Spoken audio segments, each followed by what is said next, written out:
Real estate में buyer से सबसे बड़ा झूठ क्या बोला जाता है? Few units left. Safest investment जो बोलते थे वो दुबई बोलते थे। गलत बोलते हैं, यही आपको बोल रहा हूँ हाँ। कि वो सेफेस्ट इन्वेस्टमेंट नहीं है। ऐसा जैसे लोग गोल्ड में इन्वेस्टमेंट करते हैं, म्यूचुअल फंड में इन्वेस्टमेंट करते हैं, कभी मैंने रियल एस्टेट में ये नहीं सुना है डाउन नहीं होता कभी भी। यहाँ पे भी होती है ये वाली चीज़। कोविड के बाद रियल एस्टेट की बढ़ती डिमांड ने भोपाल के लैंडस्केप को कैसे चेंज किया है? कोविड के बाद पर बड़े नाम क्यों नहीं आए, जैसे डीएलएफ है या पेगोमेक्स है? आए थे, बट लेकिन यहाँ पर बस उनको उसके आगे कुछ क्या आईटी पार्क लेके आई सरकार, पहले अभी ये एआई सिटी लेके आ रहे हैं, तो क्या आईटी पार्क जैसा हश्र एआई सिटी का भी होने वाला है? भोपाल में ग्रीनरी को मेंटेन करा, सब कुछ रखा भोपाल एक जैसे पहले था, पर आज भी देखा जाए ना तो पिछले 5 साल से क्लीनेस्ट सिटी का अवार्ड जो है इंदौर को जाता है। क्वेश्चन है जो हम भी क्रेडाई के बैनर से रेस करते हैं।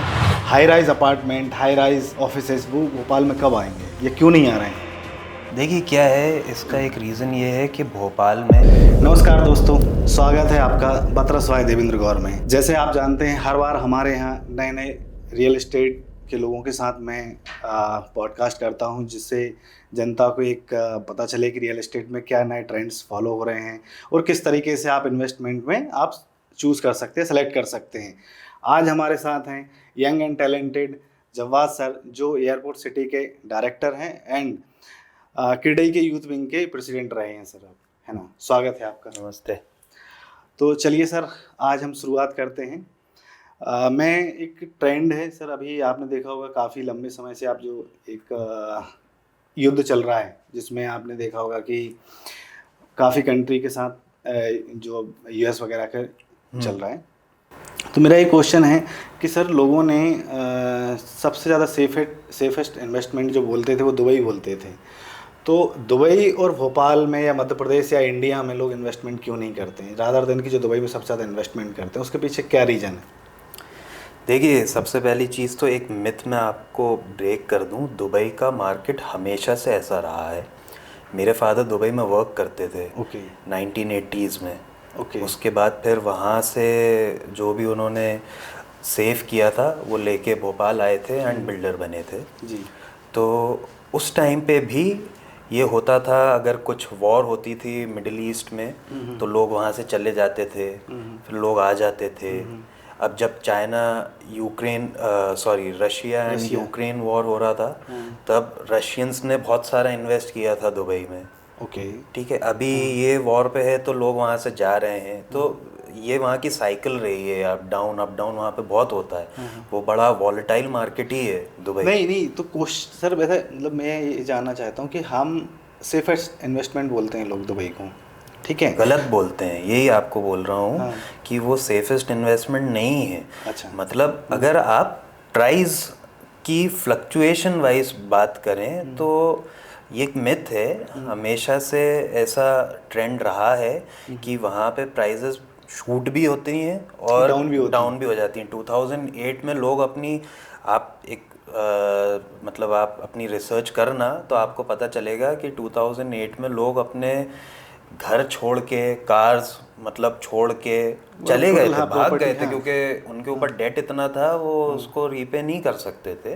तो ऐसा नहीं है, वहाँ पर भी बहुत सारे प्रोजेक्ट्स हैं जो अटक जाते हैं। बट लेकिन वहाँ की सरकार बड़ी फ्लेक्सिबल है, मतलब स्ट्रिक्ट है। अच्छा। अगर आप नहीं करोगे, आपसे छीन के किसी और को दे देंगे कंप्लीट करने के लिए, मतलब वो तो होना है, कंप्लीट होना है मतलब। हाँ, तो वहाँ पे भी ऐसा हुआ है कि लोगों की, और अभी ये हो रहा है आफ्टर द वॉर। अभी वहाँ पे ये है कि लोग अंडर कंस्ट्रक्शन में तो इन्वेस्ट करना ही नहीं चाह रहे हैं। तो इसीलिए अंडर कंस्ट्रक्शन वाले बहुत ज़्यादा डिस्काउंट दे रहे हैं। आप जाके बैठोगे, बहुत सारा आपको डिस्काउंट दे देंगे।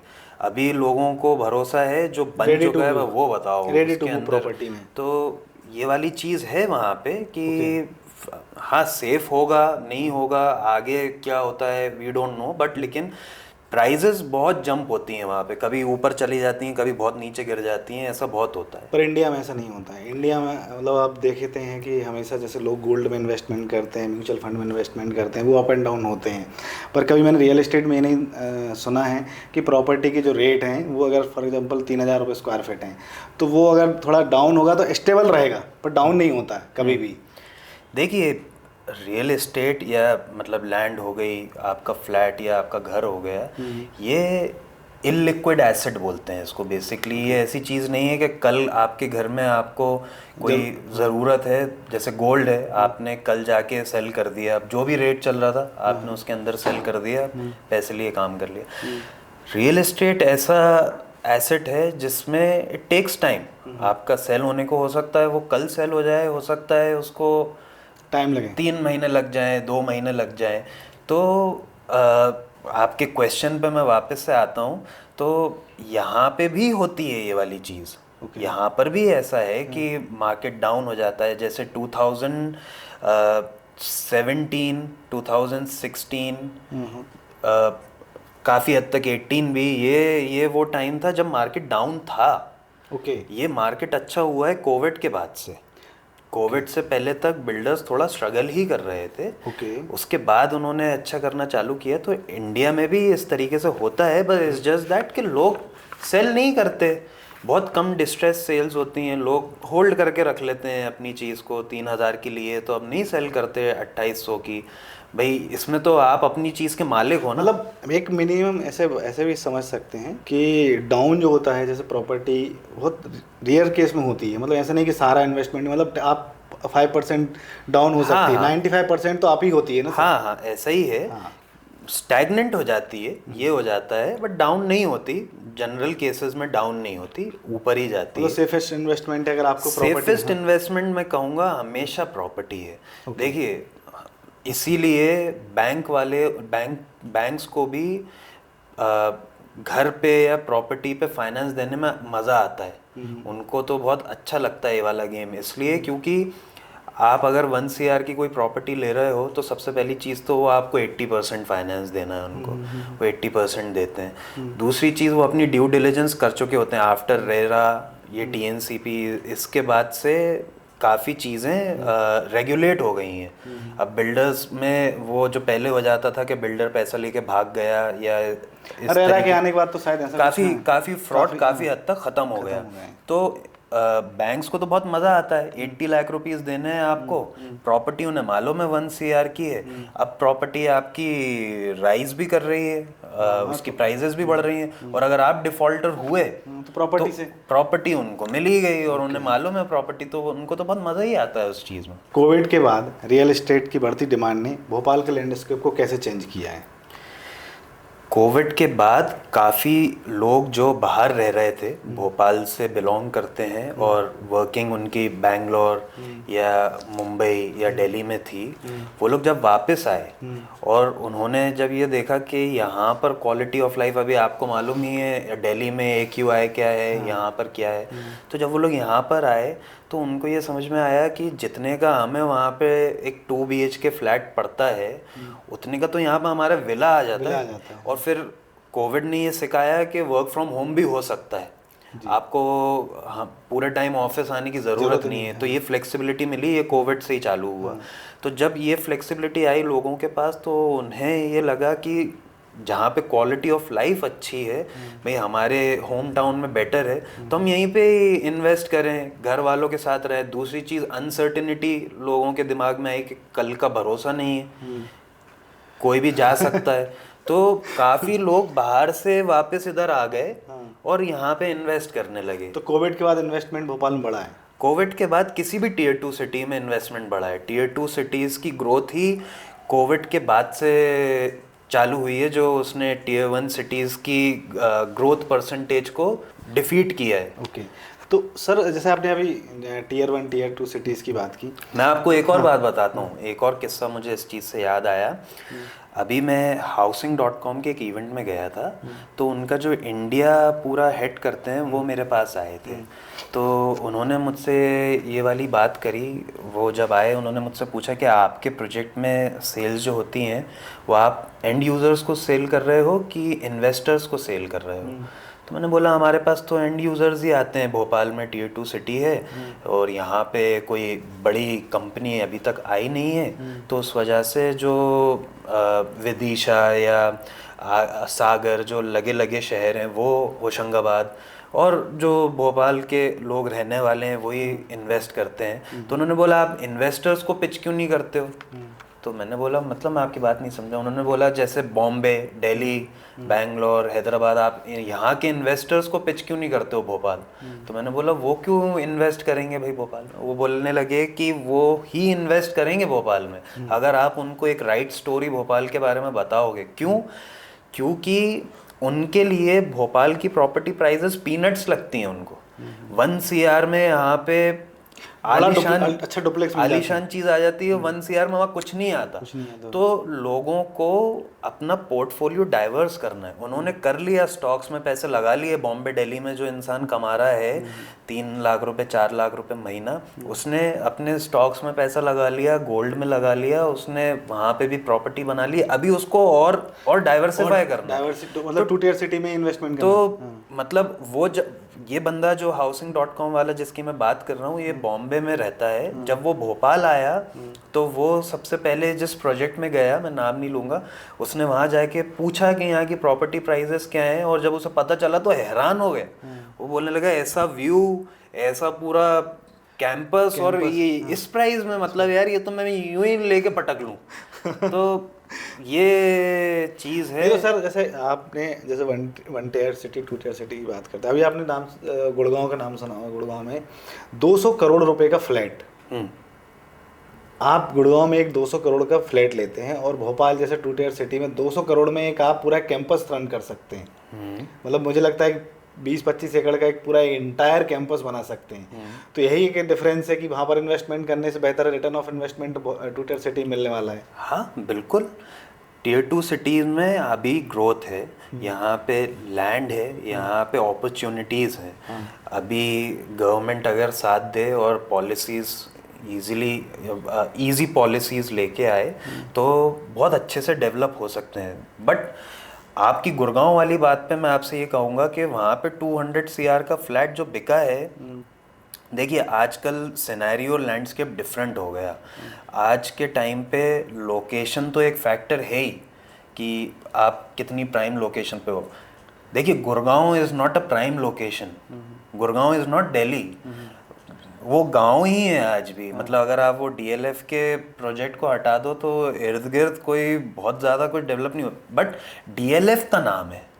तो आज के टाइम पे जो आप देख रहे होगे branded residences, Mercedes Benz, X, Bingatti, इस तरीके के प्रोजेक्ट्स बहुत आने लगे हैं। जेकब एंड को का प्रोजेक्ट, ट्रम्प टावर्स आ गया। तो ये जो ब्रांडेड रेसिडेंसेस वाली चीज़ आने लगी है वो आनी ही इसलिए लगी है क्योंकि डेवलपर्स जो हैं वो उनसे चीज़ बिक रही है। वहाँ पे क्लास को दे रहे हैं, मतलब क्लास जो मतलब 200 CR का अगर वहाँ पे बिका है तो वो इसलिए क्योंकि वहाँ की जेंट्री डेवलपर उसकी वजह से बिक रहा है। वो एक आपकी एक स्टेटस, एक एड्रेस वैल्यू हो गई है। 200 CR लोग टैग के लिए पैसा दे रहे हैं। लोकेशन नहीं है गुड़गांव कोई बहुत अच्छी, वहाँ पे भी पानी भर गया था जब बारिश हुई थी तो DLF के कैंपस। जैसे भोपाल में आप देखेंगे तो कैंपस जैसे एक गोल्डन सिटी है ना, golden city prima golden city है। तो एक अच्छा, एक लोगों को ऐसा लगता है ना गोल्डन सिटी में रह रहे हैं। जैसे आपने अपनी एयरपोर्ट सिटी लॉन्च की तो एयरपोर्ट सिटी एक प्राइम हो गया ना, कि मतलब एक एड्रेस है। लोग उसको मेंटली समझते हैं कि यार एयरपोर्ट सिटी में रह रहा हूँ। अब वही मेरे पॉइंट पे, यही जो आपसे मैंने बात करी, गोल्डन सिटी अगर आप लैंडस्केप ऑफ भोपाल पे देखो या एयरपोर्ट सिटी को अगर आप भोपाल के लैंडस्केप पे देखो तो हम लोग बिल्कुल हार्ट ऑफ द सिटी में नहीं बैठे हैं, बिल्कुल हाँ, हम लोग दूर बैठे हैं हैं, सिटी हाँ, से। हाँ। बट लेकिन हमने वहाँ पे कैंपस ऐसा बनाया है और वहाँ पे एड्रेस वैल्यू ऐसी क्रिएट करी है कि लोग हमें उस चीज़ के पैसे दे के जा रहे हैं। मतलब जनरेशन ऐसी हो गई ना, जनरेटरी वहाँ पर लोग एग्जैक्टली आज के टाइम पे लोकेशन एक फैक्टर है, बट उससे ज़्यादा फैक्टर ये है कि आपने प्रोडक्ट क्या बनाया है।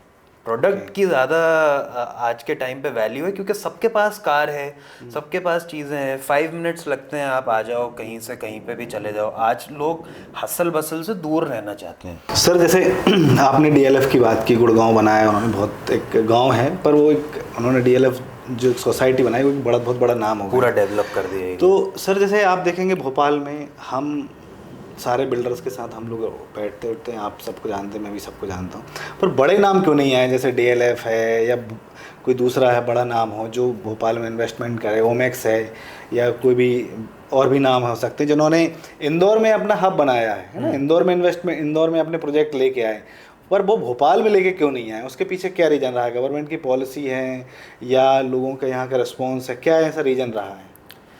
देखिए सबसे पहले इसके दो आंसर्स हैं। तो सबसे पहला आंसर तो ये है कि आए थे बड़े ग्रुप्स, हंसल आया था, आम्रपाली आया था, यूनिटेक होम्स आया था, ये लोग आए थे, हाँ, जो कि 2009-10 के आसपास समथिंग। हाँ, हंसल्स तो और उससे भी पुराना है, हंसल्स तो बहुत पहले आ गए थे, शामला हिल्स पे उन्होंने प्रोजेक्ट किया, आए थे, बट लेकिन यहाँ पर बस उनको उसके आगे कुछ अपॉर्चुनिटी नहीं देखी, सर्वाइव भी नहीं कर पाए। इसलिए नहीं कर पाए, गवर्नमेंट पॉलिसीज़ या यहाँ की पॉलिटिक्स की वजह से वो इधर वो सरवाइव नहीं कर पाए।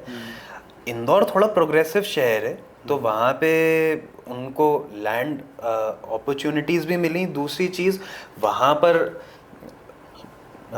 टीसीएस आ चुका है, बड़ी बड़ी कंपनीज आ चुकी हैं इंदौर में, तो वहाँ पे फॉरेन लोग भी आ रहे हैं, तो इसलिए उनके पास एंड यूजर्स बढ़ते गए, तो वहाँ पे उनका मार्केट अच्छा चला, तो उधर उनको मज़ा आया काम करने में। यहाँ पर अभी जैसे बड़ी कंपनीज नहीं आई, टीसीएस नहीं आया, कुछ इन्फोसिस नहीं है, मतलब कोई भी आपका आईटी पार्क है, बट आईटी पार्क में कोई बड़ा नाम नहीं है।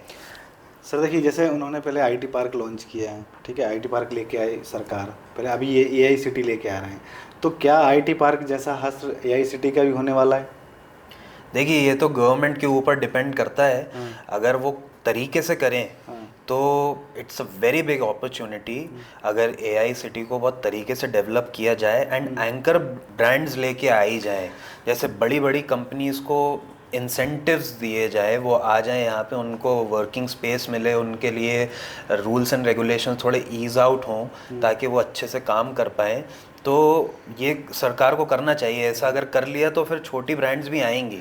सरकार उल्टा सोचती है ना सर, पहले छोटे ब्रांड्स को लेके आई, वो गलत सोचती है, सबसे पहले बड़ी ब्रांड्स को लेके आने चाहिए, उनको तो उनको फॉलो देखते हुए लोग आएंगे ना सर। देखिए मैं आपको एक बात बताता हूँ, भोपाल की आप मुझसे पहले मनोज अंकल ने भी ये वाली बात बताई थी, भोपाल की लोकेशन ऐसी है, it's a landlocked city, connectivity बहुत स्ट्रॉन्ग है। हाँ 400 किलोमीटर्स इन एनी डायरेक्शन आप चले जाओ, आप सी नहीं टच करते हो, प्लस आप हर जगह 1 घंटा 1.5 घंटे में पहुंच जाते हो बाय फ्लाइट, दिल्ली, बॉम्बे, बैंगलोर, हैदराबाद, कहीं पे भी आप चले जाओ, तो ये लोकेशन तो बेस्ट है, ये लोकेशन बेस्ट है। बस अब ये है कि गवर्नमेंट को इसको और प्रमोट करना चाहिए। कैपिटल है मध्य प्रदेश का, दूसरी चीज़ मध्य प्रदेश में डबल इंजन सरकार है, बीजेपी है, और अब सेंटर में भी बीजेपी है 2014 से, तो यहाँ पे ये उसका कैपिटल होने का इतना फ़ायदा मिला नहीं। गवर्नमेंट को इसको प्रमोट करना चाहिए। और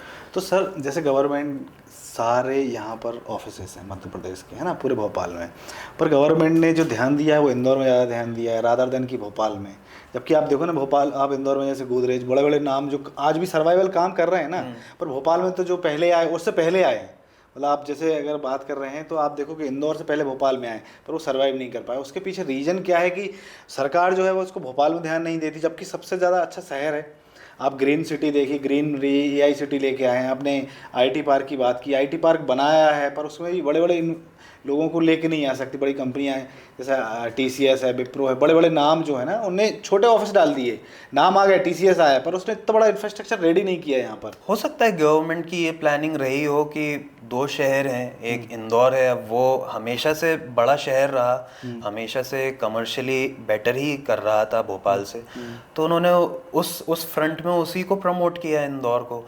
और भोपाल जो है, तो भोपाल को उन्होंने ब्यूटी के फ्रंट में ही रखना चाहा कि यहाँ पे लेक है, जंगल है, पहाड़ है, तो उन्होंने सोचा कि इसका यही लैंडस्केप रहने दो और जो भी कंपनीज हैं उनको इंदौर में केटर करो। ये गलत है, दोनों चीज़ों को बढ़ाना चाहिए था। कैपिटल तो भोपाल था, उसको आगे लेके जाना चाहिए था, बट अब उनकी क्या प्लानिंग है, अब वही मैं कह रहा हूँ ना, AI सिटी आ रही है, अगर उसको तरीके से करेंगे तो इट्स अ ह्यूज अपॉर्चुनिटी। तो सर अभी आपने बोला ना कि भोपाल में ग्रीनरी को मेंटेन करा, सब कुछ रखा भोपाल एक जैसे पहले था, पर आज भी देखा जाए ना तो पिछले 5 साल से क्लीनेस्ट सिटी का अवार्ड जो है इंदौर को जाता है। हाँ। भोपाल को फिर भी नहीं जा रहा है। हाँ, नहीं जा रहा है। भोपाल पे सरकार जो है सारा जो फोकस वो इंदौर पे कर रही है। IT पार्क इंदौर को दिए जा रहे हैं, क्लीनेस्ट अवार्ड इंदौर को दिए जा रहा है, भोपाल को क्या बाबूगिरी साली। यही क्वेश्चन है जो हम भी क्रेडाई के बैनर से रेस करते हैं हमारी गवर्नमेंट से, और हम सोचते हैं कि इसका कुछ रेजोल्यूशन अच्छा ही निकले। मतलब अब धीरे धीरे अब मोहन यादव जी आए हैं, रियल एस्टेट के बारे में काफ़ी सोचते भी हैं, थोड़े बहुत चेंजेस किए भी हैं उन्होंने उस फ्रंट में। आई होप कुछ अच्छा ही हो, इस भोपाल शहर के लिए भी कुछ अच्छा करके जाएं वो। सर जैसे अभी हम बात कर रहे हैं इंदौर भोपाल की, काफ़ी कंपैरिजन कर रहे हैं, दोनों ही हमारे दिल हैं, दोनों ही हमारे मध्य प्रदेश के शहर हैं, पर मैं बहुत देखता हूँ कि जब हम इंदौर जाते हैं तो बहुत हाई राइज, बड़ी बड़ी बड़े बड़े ब्रांड, बड़ी बड़ी कॉम्प्लेक्स, बहुत सारे मॉल्स, पर ऐसा कल्चर भोपाल में क्यों नहीं आ रहा है? मतलब भोपाल में बड़े बड़े मॉल है, जैसे कहते हैं ना high rise apartment, high rise offices, वो भोपाल में कब आएंगे, ये क्यों नहीं आ रहे हैं? देखिए क्या है, इसका एक रीज़न ये है कि भोपाल में या पूरे मध्य प्रदेश में FAR जो है वो बड़ा कम मिलता है। 1.25 का FAR है, मतलब आप 1000 फीट के प्लॉट पे 1250 स्क्वायर फीट बना सकते हो, प्लस हाइट रिस्ट्रिक्शंस भी हैं। रोड विथ के हिसाब से आपकी 7.5 मीटर की रोड है तो 12 मीटर तक ही जा सकते हो, 12 मीटर की रोड है तो आप 18 मीटर हाइट तक ही जा सकते हो। ये चीज़ गवर्नमेंट ने काफ़ी हद तक रिलैक्स कर दी थी भूमि विकास अधिनियम 2012 में लेके आए थे, जो कि आज तक लागू नहीं हुआ है। तो वो भी लागू नहीं हुआ, और मास्टर प्लान भी जो हमारे भोपाल का है वो 95 में आया था, 2005 तक की प्लानिंग मास्टर तक प्लान तो काफी वो भी नहीं आया। तो ये चीज़ों को आना ज़रूरी है, ये चीज़ें आएंगी। भूमि विकास अधिनियम 2012 का जो है वो अगर गवर्नमेंट अलाउ कर देती है, लागू कर देती है, तो आप यहाँ पे भी हाई राइजेस देखोगे। तो नियम तो सेम होंगे ना सर, दोनों मध्य प्रदेश के शहर हैं। देखिए रोड विथ वाली बात जो है ना, वहाँ के जो रोड्स डली हैं वो चौड़ी चौड़ी डल गई। अभी यहाँ पे चौड़ी रोड्स नहीं डली हैं भोपाल में, तो चौड़ी रोड्स नहीं डली हैं इसलिए हाइट नहीं मिलती। जहाँ पे चौड़ी रोड डली हैं वहाँ पे आपको हाइट मिलती है। पारस एम्परर है, वो हाई राइज बनी है, शालीमार फोर्टिलिजा है, वो तो कम ही है ना सर, मात्र 4 या 5 कम ही है आप नाम इसलिए सुनोगे। क्योंकि आपके पास लैंड बैंक ही नहीं है। पर इंदौर जब तो देखा जाए तो आप कितने सारे आप अभी देखोगे। सेज स्काईलाइन आया, वो हाई राइज है, 200 फीट चौड़ी रोड पे है। तो उस तरीके की सर मुश्किल से 5 होंगे भोपाल में। एग्जैक्टली पर इंदौर में तकरीबन देखा जाए ना तो कम से कम 50 प्लस होंगे। हाँ, तो डिफरेंस कितना है ना, मैंने आपको वही चीज़ बताया ना कि वो एक तो देखिए पॉपुलेशन का भी फर्क है। अच्छा, वहाँ वो तो है। हाँ। यहाँ पे आपके लोगों के पास पैसा भी है, 30-1 लाख लोग होंगे, वहाँ पे 55-60 ऑलमोस्ट डबल का ही फर्क होगा पॉपुलेशन के अंदर। दूसरी चीज़ यही जो मैंने आपको बताया कि वहाँ की लैंडस्केप, वहाँ की रोड्स ऐसी डली हैं कि वहाँ पे अपॉर्चुनिटी ज़्यादा है। अभी यहाँ पर भी मुझे आप मतलब डेवलपर्स को कोई शिकायत नहीं है बनाने में हाई राइज, बट लेकिन उस तरीके की हमें लैंड पार्सल भी तो मिले और उस तरीके की सिचुएशंस भी तो बने कि चौड़ी रोड पे हो, तो आप हाई राइज बना पाओगे। अगर आपकी लैंड 9 मीटर पे भी है, 12 मीटर पे भी है, तो भी आप हाई राइज नहीं बना सकते। ठीक है सर। ये आप अभी देखोगे जैसे स्मार्ट सिटी, अब स्मार्ट सिटी में आ रही हैं हाई राइजेस, क्योंकि वहाँ पे वही वाली बात है। सृष्टि CBD ने जो अपना कमर्शियल बनाया, बंसल ने बनाया, चौड़ी रोड पे है, बट चौड़ी रोड पे लैंड पार्सल्स कम है, कम है, ये वाली बात है। इसलिए ग्रीनरी है ना, ग्रीनरी को मेंटेन करना ग्रीनरी है, बहुत सारी जगह एग्रीकल्चर लैंड आ जाती है, ग्रीन बेल्ट्स आ जाते हैं, ये वाली चीज़ आ जाती है, तो उस वजह से हाई राइजेस अच्छा। और जहाँ पे अभी आज के टाइम पे लैंड पार्सल्स अगर अवेलेबल भी होंगे चौड़ी रोड पे, तो वो इतनी दूर हैं कि वहाँ पे फ्लैट कल्चर नहीं है। भाई लोग ये सोचते हैं कि अगर हम इतनी दूर जा रहे हैं तो हम फ्लैट में क्यों रोकेंगे, तो डुप्लेक्स फिर हम डुप्लेक्स या प्लॉट लेके अपना घर बनाएंगे। तो ये आ जाएगा, कल्चर आ जाएगा धीरे धीरे। सर आपने कहा डुप्लेक्स या प्लॉट, ठीक है, तो एक जिसकी इनकम तकरीबन समझिए आप मतलब मंथली इनकम 1 लाख रुपए है, 1.25 लाख महीने की इनकम है, तो उसको सुकून वाली बात करें हम, सुकून इन्वेस्टमेंट करने वाला हो गए है ना, जिसको रहने के लिए अगर अपना घर बनाना है, रहने के लिए आपको घर बनाना है, तो उसको प्लॉट लेके घर बनाना बेहतर होगा, या जो आप रेजिडेंशियल जो प्रोजेक्ट्स होते हैं जैसे आपके एयरपोर्ट सिटी है, या तो जो आप खुद बनाते हैं उसमें रहना, डिफरेंस क्या होगा, मतलब खुद से प्लॉट लेके बनाने में और एक बिल्डर से लेके बनाया मकान लेने में क्या डिफरेंस रहता है? देखिए, अगर आप एक वर्किंग इंसान हो, हाँ, आपकी जॉब है, प्लॉट आप तभी लो जब आप उसको एज एन इन्वेस्टमेंट ले रहे हो, कि मैं लेके भूल जाता हूँ और फिर उसके बाद मैं इसको सेल करके और प्रॉफिट इसमें कमा लेता हूँ। आप अगर फुर्सती इंसान हो तो ही प्लॉट लेके घर बनाओ। अगर आपके पास फुर्सत नहीं है, सुबह से शाम आपको जॉब पे जाना है, तो कभी भी ये वाली गलती मत करना, आप फंस जाओगे, क्योंकि आप भागते ही रहोगे। कोई ये मटेरियल प्रोक्योर करना है, होता है ना सर? जब भी तो हम लोगों का बिजनेस इसलिए तो चल रहा है क्योंकि हम आपका पूरा हेडेक हम ले रहे हैं। आपको हम घर बना के दे रहे हैं ताकि आपको टेंशन नहीं लेना पड़े। वो सबसे बेस्ट रहता है किसी भी इंसान के लिए जो एक वर्किंग है। ओके, ठीक है सर, वो उसके लिए बेस्ट हो गए। पर और ऐसे कुछ रीजंस होते हैं, जैसे कि आपने प्लॉट लिया तो आपने मकान बनाया, दूसरे ने थोड़ा आगे बना लिया, किसी ने थोड़ा पीछे बना लिया, डिफरेंस है, किसी ने अलग आर्किटेक्ट बनाया, किसी ने अलग आर्किटेक्ट बनाया, पर एक कवर्ड कैंपस जो होता है सोसाइटी वाला, जैसे एयरपोर्ट सिटी है, कुछ जो अपन बात करते हैं बहुत सारे, जैसे आमरा निवास है, कुछ भी है, जो प्लॉटिंग के प्रोजेक्ट, जो एक रेजिडेंशियल कमर्शियल रेजिडेंशियल अपन प्रोजेक्ट लॉन्च करते हैं, तो ऐसा क्या मेजर इफेक्ट होता है जिसको कि बिल्डर से लेने में उसको फ़ायदा है या फिर खुद से बनाने में क्या है? तो उसको वो भी तो देखना पड़ेगा ना, सोसाइटी, क्योंकि आपने बोला DLF का एग्जांपल दिया था, सोसाइटी आप बना सकते हो ना, सोसाइटी का पैसा होता है आज की डेट में, प्लॉटिंग का पैसा अलग हो गया है, पर वहाँ पर जो जब कोई बनाता है ना, तो हर मेजॉरिटी अलग अलग लोग आते हैं बने बनाए मकान से, और जो बना रहा है उसमें और क्या डिफरेंस हो सकता है जिसके लिए उसको एक बिल्डर्स के पास लेना चाहिए? यही जो आपने चीज़ बोली, वही डिफरेंसेस होते हैं। एक ब्यूटी ऑफ द कॉलोनी जो होती है वो एक प्योरली प्लॉटिंग प्रोजेक्ट में बड़ी हिंडर हो जाती है। कोई आगे बना रहा है, कोई पीछे बना रहा है, किसी का एलिवेशन किसी तरीके का दिख रहा है, किसी का एलिवेशन किसी तरीके का दिख रहा है, पेंट स्कीम्स डिफरेंट हैं, तो उसमें एक सिमेट्री नहीं दिखती है। जो हम लोग घर बनाते हैं, हम लोग हमारे आर्किटेक्ट्स को बहुत ज़्यादा पे करते हैं। किस चीज़ के लिए पे करते हैं? क्योंकि हम बड़े प्रैक्टिकल घर बनाते हैं। लोग जो घर बना लेते हैं प्लॉट लेके, वो बस दिखने में जो अच्छा है, जो अभी मूड ने बोल दिया उस तरीके से बना लिया। हमारे घर बड़े प्रैक्टिकल होते हैं, जिसमें आप रह सकते हो, जिसमें आप 10 साल 20 साल गुजार सकते हो। तो ये एक फ़र्क आ जाता है, जो हम एक टाइप डिज़ाइन वाले यूनिट्स बनाते हैं और एक प्योर प्लॉटिंग वाला प्रोजेक्ट जो होता है। टाइप डिज़ाइन में आपको प्रैक्टिकल होम्स मिल जाते हैं। ठीक है ना सर। और दूसरी चीज़ ये भी हो सकता है ना, जब कोई प्लॉट लेके बनाता है ना, उसका पहला मकान होता है, तो सारे एक्सपेरिमेंट वो उसमें करता है। आपको क्या है, जैसे कोई बिल्डर होता है उसका एक्सपीरियंस होता है ना कि पर्टिकुलर बहुत सारे। देखिए, मैं आपको जैसे बहुत एग्जांपल्स बताता हूँ।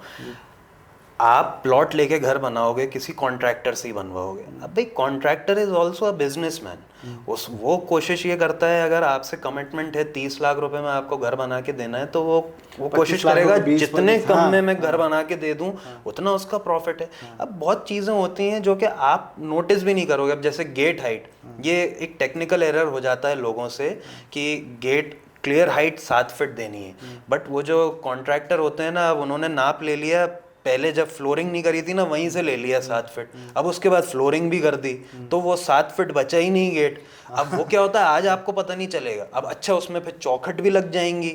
अब आप 1 महीना जब यूज़ करोगे ना, तब आपको लगेगा यार ये गेट की हाइट बड़ी छोटी। उस दिन आप उसको फ़ोन लगाओगे कि यार ये तुम गेट छोटे बना दिए, तो वो आपका कोई आके वापस से गेट थोड़ी तोड़ के सही करके जाएगा। तो ये डिफरेंस आता है हम में और कॉन्ट्रैक्टर में। वो हम एक्सपीरियंस और फ्रेशर में ना सर। हम बेसिकली हम ब्रिज हैं between a contractor and customer. हमारा काम ही ये है, अगर कुछ इस तरीके का हम तो तोड़वा देते हैं, नहीं वापस से बनाओ। भाई आपको मालूम है इतनी इतनी सी डिटेल्स भी मायने रखती हैं कि आपका किचन प्लेटफॉर्म साइज है उसका कि इतने ही इंच पे होना चाहिए। आपके वॉशरूम में जो टेबल टॉप्स होते हैं, जो आपका सिंक लगा है, उसकी भी एक हाइट होनी चाहिए। बाथरूम में सीट जो लगी है आपकी, अगर आपकी हैंगिंग सीट है तो वो एक हाइट पे होनी चाहिए। ये चीज़ें इसी के प्रिसीजन के हम पैसे लेते हैं।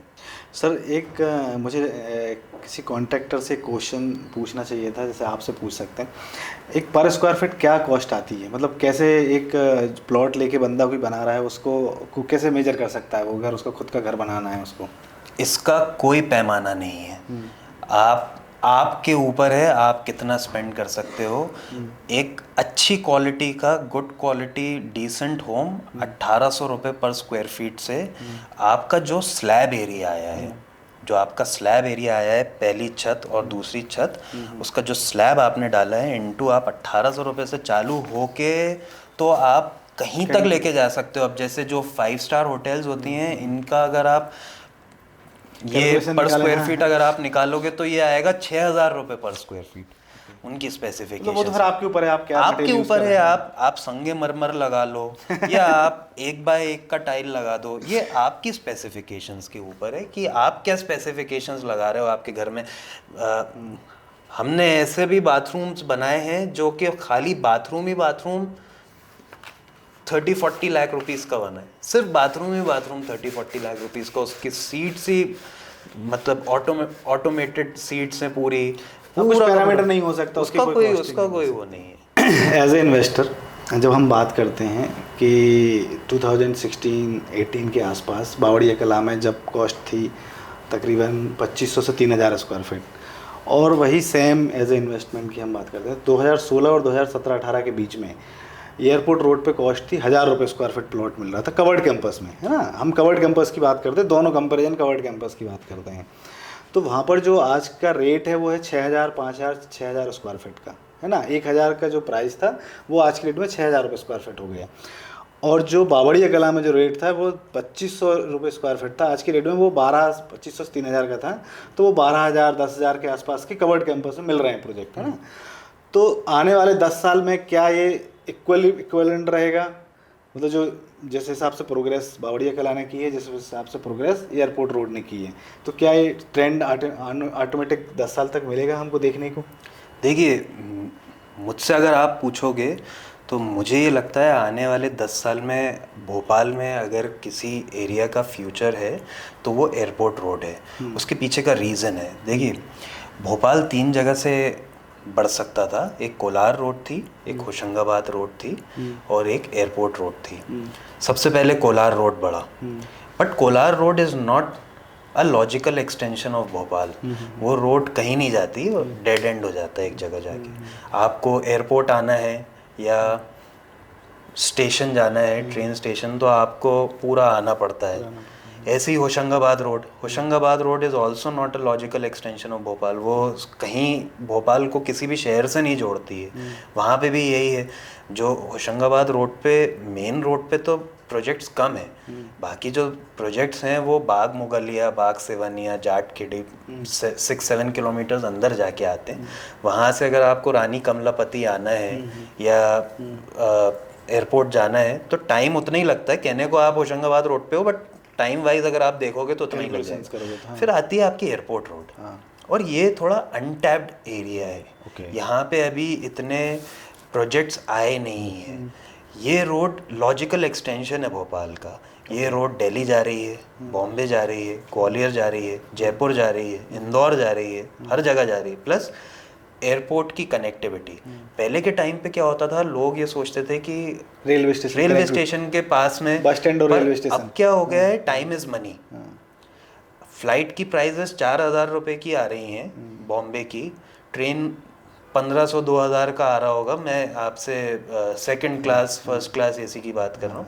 इंसान ये सोचता है कि यार 1 घंटे में पहुँच जाएंगे यार, ठीक है, 2,000 रुपये एक्स्ट्रा दे दो। आजकल आजकल डोमेस्टिक फ्लाइट्स बढ़ गई हैं। यही रीज़न है कि गवर्नमेंट ने मध्य प्रदेश के अंदर ही अंदर फ्लाइट्स भी चालू कर दी हैं।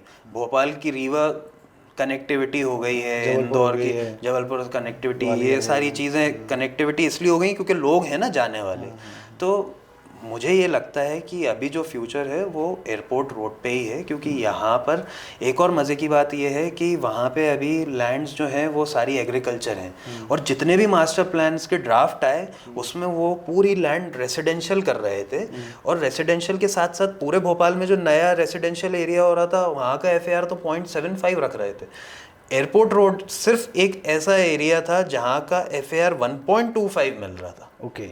हाँ, तो भोपाल ऐसे 2 एरियाज में डिवाइड हो गया है। लेक के उस तरफ जैसे कोएफिजा, ईदगाह, बैरागढ़, पंचवटी, तिलक, दाता कॉलोनी, लाल घाटी, ये सारे एरिया वाले लोग जो हैं उनके लिए गुड कवर्ड कैंपसेस अब बनना चालू हुए हैं एयरपोर्ट रोड पे।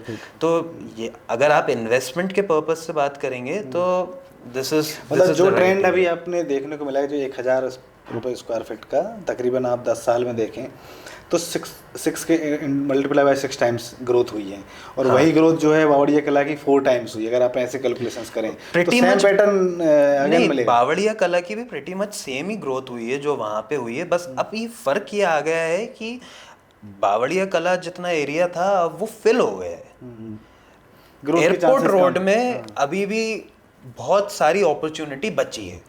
कोलार जो था वो वहाँ पे प्रोजेक्ट्स आ गए, बहुत सारे प्रोजेक्ट्स आ गए, सैचुरेट हो गए, ऐसे ही होशंगाबाद रोड। बस इतना सा फर्क है कि यहाँ पे अभी भी अपॉर्चुनिटी बची है, यहाँ पे अभी भी नया इंफ्रास्ट्रक्चर आएगा, नए प्रोजेक्ट्स नए तरीके से बनेंगे, अभी ये न्यू एज वहाँ पे डेवलपमेंट चालू होगा। ओके। इस मास्टर प्लान का जो आप वेट कर रहे हैं पूरा काफ़ी लंबे समय से, तो जो मास्टर प्लान आएगा तो उसमें आपको देखने को मिलेगा कि आप एयरपोर्ट सिटी पे सारे प्रोजेक्ट जो है ना आप देखोगे बहुत सारे डेवलपर्स उस तरफ आ जाएंगे। सभी चाहते हैं, आज भी चाहते हैं, बहुत लोग चाहते हैं कि वहाँ पे लैंड पार्सल मिल जाए। मुझे कितने सारे डेवलपर्स पूछते हैं वहाँ पे कुछ लैंड पार्सल मिल जाए, बट अभी अवेलेबिलिटी नहीं है तो आ नहीं पाते हैं। बट लेकिन स्टिल जो वहाँ की एग्रीकल्चर लैंड है, जो जिस पे आप कुछ काम भी नहीं कर सकते, एग्रीकल्चर है वो कच्ची ज़मीन किसान 2,000 रुपये पर स्क्वायर फीट, 2,500 रुपये पर स्क्वायर फीट मेन रोड की कोट करने लगे। अभी एग्रीकल्चर पड़ी हुई है, कन्वर्सन भी नहीं हुआ है, मतलब अभी तो कुछ भी नहीं हुआ, अभी तो मतलब कुछ कर भी नहीं सकते हो आप, तो भी इतनी महंगे लैंड प्राइजेस हो गई हैं, सिर्फ इसलिए क्योंकि वहाँ पे डिमांड है, अवेलेबिलिटी कम है। ओके। तो आपके हिसाब से जो अगर किसी को इन्वेस्टमेंट करना है तो वो एयरपोर्ट रोड पे बेस्ट है, क्योंकि वो ग्रोइंग एरिया है। What about the Raisen road? Raisen road आपने 10 लेन हो रहा है ना, अयोध्या बाईपास 10 लेन हो रहा है, तो वहाँ पर स्कोप बढ़ेगा क्या? मैं उसको, और ये जो अयोध्या बाईपास रोड है इसको मैं एक ही मानता हूँ, क्योंकि वो एक ही रोड आगे तक कनेक्ट हो जाती है। तो यस, वो लोकेशन की मैं बात कर रहा हूँ, आप टिल भोरी स्क्वायर तक आप चले जाएं, वहाँ ये पूरा बेल्ट जो है ये अच्छा ग्रो करेगा, और कर ही रहा है। अभी भी मेन रोड पे बहुत अच्छे रेट्स हो गए उधर। ओके। तो सर जैसे आपने बोला कि एयरपोर्ट से आज की डेट में एयरपोर्ट आने से कनेक्टिविटी और टाइम स्पेंड होता है, तो आपके अकॉर्डिंग पहले लोग रेलवे स्टेशन के यहाँ पर इन्वेस्टमेंट करते थे, नियर रेलवे स्टेशन देखते थे, नियर आपका एयरपोर्ट के अलावा बस स्टॉप वगैरह देखते थे, तो अभी जो सबसे नियरेस्ट लोग सोचते हैं कि एयरपोर्ट होना चाहिए जिससे आसानी से कनेक्टिविटी हो। किसी भी शहर में आप चले जाइए, आप दिल्ली चले जाओ या बॉम्बे चले जाओ, एयरपोर्ट के पास का एरिया, बॉम्बे आपने देखा होगा होटल्स ही होटल्स हैं, कमर्शियल एक्टिविटी हो रही है, तो एयरपोर्ट दिल्ली वगैरह, गुड़गांव वगैरह सारी एयरपोर्ट आपके शहर की नाक होती है ना। कोई भी इंसान अगर आके वहाँ पे लैंड हो रहा है तो उसके आसपास के एरिया से first impression is the last impression, वो उधर से ही एक इम्प्रेशन क्रिएट होता है कि ये शहर किस तरीके का है। जैसे NCR ग्रो किया है, ठीक है, तो भोपाल मेट्रोपॉलिटन आ रहा है, रीजन आ रहा है, तो इस पे लेके जैसे NCR ने ग्रोथ की है, तो क्या मध्य प्रदेश भोपाल भी इस तरीके ग्रो करेगा? बिल्कुल कर लेगा, करना भी चाहिए। जब ये पूरा रीजन एक भोपाल मेट्रोपॉलिटन रीजन के अंडर आ जाएगा, जिसमें सारे आसपास के छोटे छोटे शहर और गांव हैं वो जब जुड़ जाएंगे तो एक एक अच्छा लैंड अपॉर्चुनिटी मिल जाएगी डेवलपर्स को काम करने के लिए एंड शहर पर को और बढ़ाने इसमें कितना टाइम लगेगा? मतलब अभी जैसे अभी आप देखेंगे कि बार बार अपन उस पर आ जाते हैं, मास्टर प्लान काफ़ी लंबे से बैठे, तो जो भोपाल मेट्रोपॉलिटन की बात कर रहे हैं तो वो तो बहुत लंबा टाइम लगेगा अभी तो। अब सर ये वाला क्वेश्चन का आंसर तो गवर्नमेंट दे सकती है। ये तो गवर्नमेंट ही दे सकती है। ये मैं कैसे बता सकता हूँ कि कितना टाइम हो सकता है। उनका एजेंडा अगर ये प्रायोरिटी पे ले लें, देखिए बात ये है कि उनकी प्रायोरिटी पे क्या चीज़ है। उनको अगर ये एजेंडा प्रायोरिटी पे होगा तो आने को मतलब ये सारी चीज़ें लागू करने में, मास्टर प्लान लागू करने में महीने भी नहीं लगे। और नहीं है एजेंडा उनकी प्रायोरिटी पे तो भाई हाँ, आज वो तक तो आप आज देख तक रहे हैं ना, हाँ, 30 साल हो गए। काफ़ी चलता रहता है वो तो। फिर सर एक फनी टाइप का क्वेश्चन, सिंपल सा, रियल एस्टेट में बायर से सबसे बड़ा झूठ क्या बोला जाता है? देखिए सबसे पहले तो एक चीज़, कोई भी चाहता नहीं है झूठ बोलना, वो चीज़ हो जाती है। और हम अगर हमारे क्रेडाई मेंबर डेवलपर्स की बात करें तो कोई भी झूठ बोलना नहीं चाहता, बट जो चीज़ें हो जाती हैं, एक तो ये डिलीवरी, बहुत बार ऐसा हो जाता है। अब हमारे यहाँ पे भोपाल में या कहीं पर भी इंडिया में त्योहार बहुत सारे मनाए जाते हैं, तो लेबर चली जाती है। अब होली है, लेबर चली गई बहुत दिन के लिए, ईद है, लेबर चली गई बहुत दिन के लिए।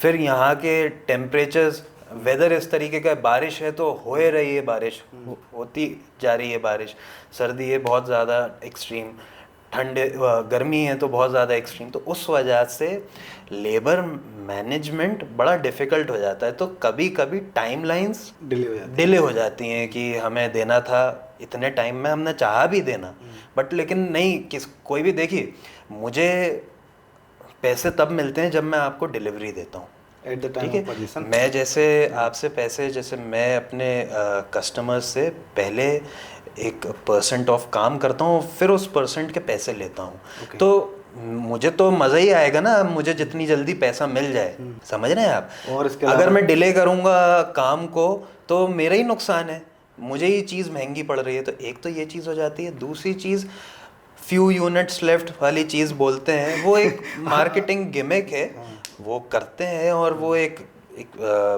कोई भी करता है, वो एक अपनी चीज़ में एक अर्जेंसी क्रिएट करने के लिए।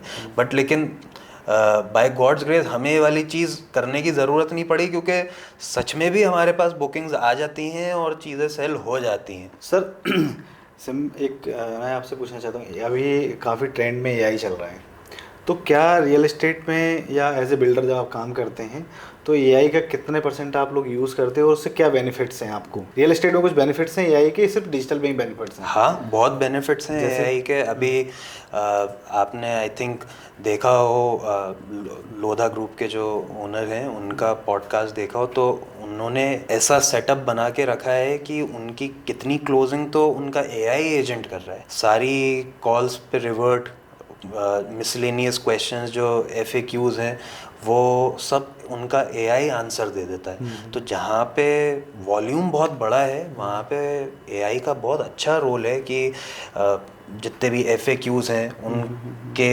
आंसर्स दे दिए। कॉलिंग, ऑटोमेटिक कॉल भी चल सकते हैं, ऑटोमेटेड सेल्स में ज़्यादा काफ़ी चीज़ें, सेल्स में भी बेनिफिट है। दूसरी चीज़, मटेरियल मैनेजमेंट में भी बहुत बहुत बेनिफिट्स हैं। एआई तो अगर आप सही से इम्प्लीमेंट कर लो तो आपकी वर्कफोर्स आप कम कर सकते हो, अगर सही से चीज़ इम्प्लीमेंट हो जाए। भोपाल शहर हर दिशा में ग्रोथ कर रहा है, ठीक है, साउथ ईस्ट वेस्ट हर दिशा में। एयरपोर्ट की बात कर रहे हैं अपन, अयोध्या बाईपास, हर जगह हम ग्रोथ कर रहे हैं। तो आने वाले 5 साल में, ठीक है, बंदे को इन्वेस्टमेंट कहाँ करना चाहिए? लोग कहाँ इन्वेस्टमेंट करें आने वाले पे? एयरपोर्ट रोड पे करें, बावड़िया कला में करें, अयोध्या बाईपास पे करें, या फिर अरेरा कॉलोनी में करें? कहाँ पर कर सकते? कोलार रोड हो सकता है, होशंगाबाद रोड हो सकता है, कहाँ? हर जगह अच्छी ग्रोथ है, आप साउथ में कर लीजिए।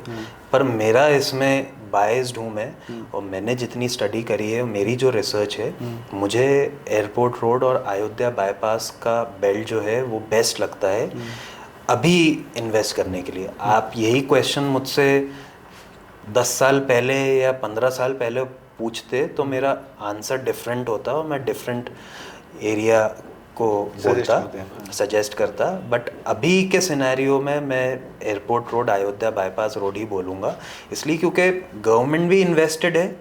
देखिए, सबसे पहले 8 लेन रोड अगर बनी थी तो वो लाल घाटी से लेके एयरपोर्ट तक की बनी थी, जो कि नगर निगम सीमा के अंदर आती है। जी। अभी अयोध्या बाईपास रोड को 10 लेन कर रहे हैं, कर दिया। एयरपोर्ट कनेक्टिविटी है। दूसरी चीज़, वहाँ से आप एयरपोर्ट से चल के एमपी नगर तक आ जाओ, आपको चौड़ी चौड़ी रोड्स मिलेंगी, सिग्नल्स ज़्यादा नहीं मिलेंगे। तो कनेक्टिविटी भी बहुत अच्छी है, प्लस वहाँ पर भी बहुत कमर्शियल एक्टिविटी है। लाल घाटी पे बहुत कमर्शियल एक्टिविटी हो रही है, तो वो आपको बार बार एमपी नगर आने की, टीटी नगर आने की ज़रूरत भी नहीं है। क्वालिटी ऑफ लाइफ मुझे लगता है बेटर उसी रोड पे है। तो किसी को भी अगर इन्वेस्ट करना है, रिटर्न के हिसाब से भी सोचें, तो वही रोड है। सर, जब अगर एक ट्रेंड चलते आया हुआ है, आप इंडिया में ट्रेंड देखें और all over the world trend देखें, साउथ हमेशा प्रोग्रेस करता है। आप देखेंगे साउथ में आप देखेंगे तो साउथ के सुपरस्टार, साउथ में आप देखेंगे तो अलग ही एक पैसे वाली होता है, और साउथ भोपाल में देखेंगे तो साउथ तरफ ग्रोथ है, हर जगह पूरे ऑल ओवर में। तो अभी नहीं लगता कि आने वाले टाइम में भी साउथ ज़्यादा ग्रो करेगा? करा ना, साउथ ने ग्रो किया, तो अभी और इसका साउथ आज ऐसे- भी ग्रो कर ही रहा है। हाँ। अभी भी कर ही रहा है। होशंगाबाद रोड पे अच्छे डेवलपमेंट्स हो रहे हैं। होशंगाबाद रोड पे अब आप होशंगाबाद रोड पे मंडीदीप तक चले जाओ, आपको फ़र्क समझ में नहीं आएगा कि कहाँ पे भोपाल ख़त्म हो गया और कहाँ से मंडीदीप चालू हुआ, क्योंकि इतने प्रोजेक्ट्स आ गए हैं, इतनी कमर्शियल एक्टिविटी हो रही है। तो वो तो हो ही रहा है। साउथ तो हमेशा से कर ही रहा था, पर उसका रीज़न ये है ना कि होशंगाबाद रोड आज से 20 साल पहले की मैं बात करूं तो सिंगल लेन रोड थी। वो कान्हा फन सिटी पार्क आप जाते थे जो लास्ट था। हाँ, वो Kanha fun city park last था। आप मतलब आपको गाड़ी उतारनी पड़ती थी रोड पे से, अगर सामने से ट्रक आ रहा होता। उन्होंने उसको डेवलप कर दिया, प्लस वहाँ पे रेसिडेंशियल लैंड की अवेलेबिलिटी भी थी। तो अभी भी आप जैसे अगर वो ट्रेंड को हम फॉलो करें तो इन्वेस्टमेंट तो अभी भी साउथ में और भी हो सकता है ना? हो सकता है, और हो भी रहा है, अच्छी बात है। बट अगर हम कोर भोपाल से बात करें तो आप दूर चले गए ना। अच्छा, ठीक है। आगे और चले जाओगे तो बहुत कोर मंडीदीप, भोपाल से तो दूर हो गए। बट लेकिन अगर आप एयरपोर्ट रोड की बात करोगे तो कोर भोपाल से पास में हो, और आपकी प्राइजेस अभी कॉम्पिटिटिव मिल रही हैं। सर, जैसे नॉर्मली आपने एज ए बिल्डर आप काम करते हैं, एक यंग एज में आपने इस मुकाम हासिल किया है जो कि एयरपोर्ट सिटी 1 के बाद सफल एयरपोर्ट सिटी 2 भी लेके आ रहे हैं। तो एक बंदे को, जो एक नॉर्मल बंदा है, वो रियल एस्टेट में कैसे एंट्री कर सकता है, कैसे अपना बिजनेस को स्टार्ट कर सकता है? अगर उनके पास पैसे हैं, फैमिली से बैकिंग है, तो सबसे पहले उन्हें जो करना चाहिए वो एक छोटा प्लॉट लेके एक यूनिट बनाएं, एक्सपीरियंस गेन करें, उसको कुछ प्रॉफिट पे सेल करें। थोड़ा बहुत प्रॉफिट भी हो, डजेंट मैटर, एक एक्सपीरियंस आएगा। ओके। एक डील करने का, इसमें सारी चीज़ों का एक्सपीरियंस हो गया। आपने प्रोक्योरमेंट ऑफ लैंड का एक्सपीरियंस ले लिया, प्रोक्योरमेंट ऑफ प्रोडक्ट्स का, मटेरियल्स का एक एक्सपीरियंस ले लिया जब आप घर बना रहे थे, एंड सेल करने का भी एक्सपीरियंस ले लिया। उसके बाद आपने अपनी अकाउंट्स का भी एक्सपीरियंस ले लिया कि इतना आया था, इतना गया, अब इतना प्रॉफिट बचा, अब उस पर इतना टैक्स, हर चीज़ का आपको एक्सपीरियंस आ गया, और आपका इन्वेस्टमेंट भी उतना नहीं लगा। भाई ले दे के मिनिमम में इन्वेस्टमेंट में रियल एस्टेट में एंट्री कर सकता है सिंगल प्लॉट लेके? एक सिंगल प्लॉट लेके भाई आप या तो उसको ट्रेड कर दो। आपने 3,000 का प्लॉट लिया, कुछ टाइम रख के आपने 3.5 का बेच दिया, 3,600 का बेच दिया, 4,000 का बेच दिया। एक तो ये भी तरीका है। और अगर आप बिल्डर बनना चाहते हो, डेवलपर बनना चाहते हो, तो आप उस पर एक यूनिट बना दो, यूनिट बना के उसको सेल करो। ऐसे इसको मल्टीप्लाई कर दो, 1 से 2, 2 से 3, 3 से 4, 4 से 5। हो सकता है आप अगर उस चीज़ को, बैंक फाइनेंसेस को अगर आप मैनेज कर सकते हो, आप बैंक फाइनेंस लो और एक फिर बड़ा चंक ले लो लैंड का, और फिर वहाँ से या आप किसी को पार्टनर बना लो। तो एक तो ये तरीका है। ये किसके लिए? जिसके पास पैसे थे। जिसके पास पैसे नहीं हैं, जो स्टार्ट कर रहा है, रियल एस्टेट में इंटरेस्ट रखता है, उसके लिए बेस्ट चीज़ है किसी डेवलपर के साथ आप जुड़ जाओ, उनके यहाँ जॉब करो सेल्स में, और समझो वर्किंग किस तरीके से होती है, या आप फ्रीलांसिंग करो। उस तरीके से आप कुछ कॉर्पस इकट्ठा करो, एंड देन फिर अप एंड अबव आप देखते चलो क्या होता है। सर, एज ए बिल्डर किसी को जैसे अगर कोई प्रोजेक्ट लॉन्च करना है ना, हमारे किसी परिचित ने हमसे पूछा कि कोई आपसे ही स्पेशली बोला है कि आप उसका आंसर दें जी। तो एक प्रोजेक्ट लॉन्च करना है उनको होशंगाबाद रोड या वहाँ पर कहीं पर भी एक एरिया है जहाँ पर आज की डेट में 5,000 रुपये स्क्वायर फीट का प्रोजेक्ट के कॉस्ट है, पर वो चाहते हैं हम उसको 7,500 कॉस्ट पे उसको लॉन्च करें। तो उसके लिए उनको क्या तरीके होंगे कि जैसे वो कॉस्टिंग इंप्रूवमेंट कर सकते, क्या तरीका होगा जिससे वो लॉन्च अच्छे से लॉन्च कर सकें? आपकी क्या सलाह होगी? देखिए, मैं ये कहूँगा उनसे कि सबसे पहली चीज़ तो डेवलपमेंट पे बिल्कुल भी पैसे नहीं बचाना है। ओके। डेवलपमेंट पे जितना पैसा लगा सकते हैं उतना पैसा लगाएं। और दूसरी चीज़, कस्टमर को कोशिश करें कि सपना सेल नहीं करें। ओके। जो ब्रोशर पे है काफ़ी हद तक लॉन्चिंग के टाइम वो पैसा लगा के वहाँ पे बना चुके हों, डेवलपमेंट हो चुका हो, तो कस्टमर को ऐसा नहीं लगे कि हाँ यार कल होगा, आज कर दो। और दूसरी चीज़ ये कि आप देखिए, घर और प्लॉट तो सब सेल कर रहे हैं, आप क्या अलग सेल कर रहे हो, उस चीज़ पे फोकस करें वो कि अलग अलग वो क्या एमिनिटीज़ ला सकते हैं, या अपने घर की स्पेसिफिकेशंस में कुछ उस तरीके के चेंजेस कर दें, या कॉलोनी के लेआउट में उस तरीके के कुछ चेंजेस कर दें जिससे लोगों को ये लगे कि ये कुछ प्रीमियम चीज़ है। गोल्डन सिटी ने या हमने उन लोकेशंस पे वर्क करा जहाँ पे सेम सिनेरियो था ना, वहाँ पे ये रेट नहीं था जो जिस रेट पे हमने चीज़ें सेल करी, बट हमने डेवलपमेंट बहुत अच्छा किया, अपने रेट्स को होल्ड करा। ऐसा नहीं करा कि 5,000 रुपये की चीज़ है, अब कोई आया तो 3.5 में ही दे दी, फिर कोई आया तो 5.5 में दे दी। रेट्स को हमने बड़ा स्टेबल रखा, उससे हमारा वर्ड ऑफ माउथ अच्छा स्प्रेड हुआ और अपने प्रोमिसेस को हमने फुलफिल किया।